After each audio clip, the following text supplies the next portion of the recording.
My Lords, a great deal has been expressed from all sides of Your Lordship's House concern about procedure. I will simply have nothing to add to that, just to say that I share those concerns. But I do have two specific questions I'd like to put to the Noble Lord the Minister. And the first builds on the comments of the Right Reverend Prelate, the Noble Lord Bishop of St Albans, who talked about how we have to win the argument on vaccination and the concern about unintended consequences.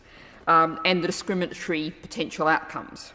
Now, when I look at this impact assessment, it is entirely focused on the care sector and the health sector.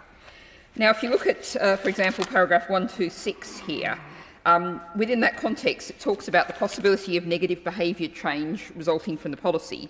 For example, a German experiment found that vaccination requirements increased anger among individuals with existing negative vaccination attitudes and led to a decrease in uptake.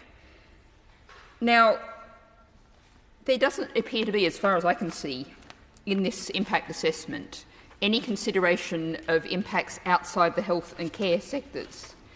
If we are creating this instrument, creating this process, this is going to have impacts right across society, not just in the health and care sectors. So I would ask the Noble Lord the Minister if there has been consideration. We're talking about systems thinking here, not just we're making a decision in the health and care sector and what does that mean for the health and care sector, but what does it mean across the whole of the society? What's the negative impacts of people in general deciding not to get vaccinated because of this? And the second point, actually, I draw from a very useful briefing from the Home Care Association, and I don't think anyone else has asked this question, and I feel like I should ask it for them. They said they're extremely concerned about the intention to legislate rather than persuade.